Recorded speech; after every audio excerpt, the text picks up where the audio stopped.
John Doty. He's the Director of Franchise Sales USA for Freshslice Pizza. John, welcome to the podcast. Thank you. Great to be here. So, lots of pizza concepts out there that are getting our attention these days. Tell us about Freshslice. Yeah, so Freshslice, we started 25 years ago in Canada. So we're a Canadian concept.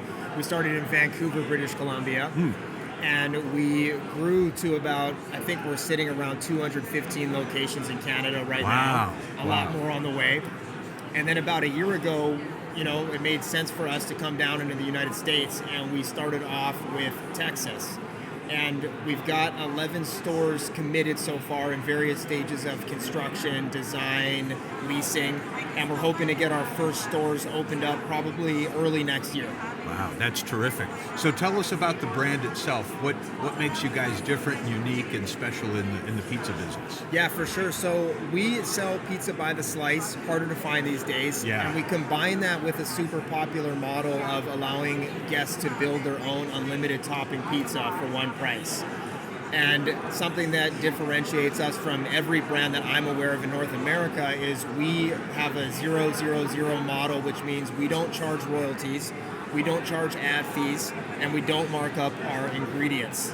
And then we combine that with centralized dough manufacturing. So that gives our franchisees a perfect, consistent dough, and they don't have to invest in the labor to make that dough in the restaurant, and they don't have to worry about all the other problems that come along with making dough in-house. And you get to totally control the brand standard then too, right? That's correct. Yeah. That's correct. That was one of the reasons that we went this route. Was our founder, Ray Russell, is super passionate about the dough, and he would go into his various locations and say, it was different here, it was a little different there. Right. And then it struck him, he was like, hey, you know what? Let's get rid of let's get rid of royalties, let's get rid of ad fees, and let's essentially make the dough ourselves. Right, and you're in the dough business. I love that idea. That's right. Yeah. We make our dough on dough, you make your dough on the dough. Yeah, lots of pizza puns.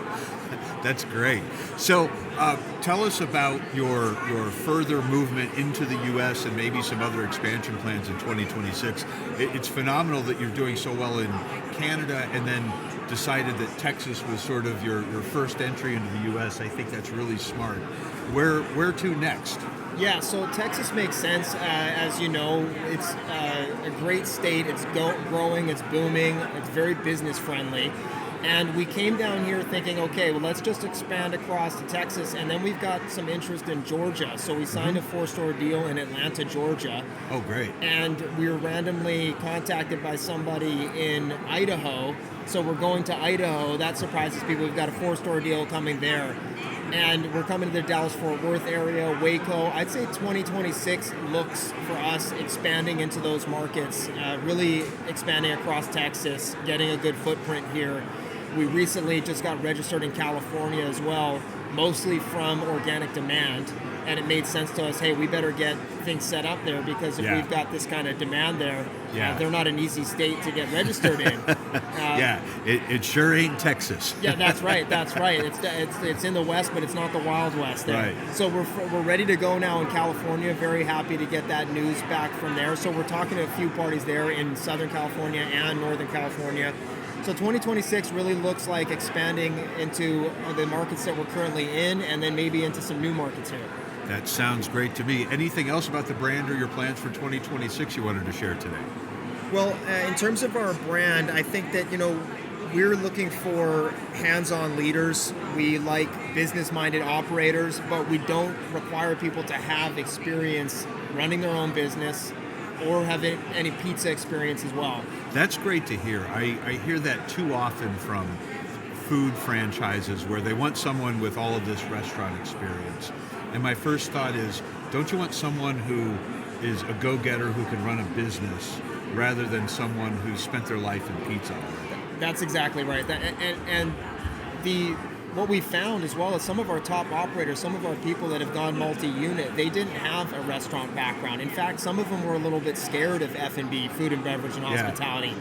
They thought they associated with long hours and, like you said, kind of a requirement to have this deep knowledge of it and experience with it. And the people that come in, they go, wow, this model is easy, this is scalable, this is profitable. and they grow with us. And so we've really refined that profile now to know who it is we're looking for, and it's not necessarily somebody that's been in the pizza business. Yeah, and if the franchisor has the processes in place properly, there's no need to, have a 30-year experience in the pizza business already. That's right. When you're getting a franchise, isn't that kind of what you want? That's the whole idea. Yeah. You want something where it's like, hey, here, take this. We've got it ready to go. Here's the Lego set. Here's the instructions. Here's how you build it. This is what it's going to look like. Are these more owner-operator models, or are there a lot of multi-unit, multi-brand people involved? What are you really looking for? Our founder was very big on owner-operator to start, and that's how we've done most of our growth is through owner-operators that do go multi-unit. As we've expanded and we've gotten well-known in the industry, we've relaxed that a bit. We now allow people to come in and say, hey, look, I've got a lot of capital to deploy. I've got some other brands, but I love your concept. Let's do this. And so, it's more across the board now in terms of that. Yeah. Good. Excellent. If someone would like to have a conversation with you about the opportunity, where can we send them? Start off probably with our site, investinfresh.com. Oh, I like that site name, investinfresh.com. Invest Very in cool. Fresh, that's right. Excellent. All right. Well, thank you so much for joining us here in the podcast zone. Have a great rest of the show here in Austin and a great 2026. Thank you. I really appreciate being invited on.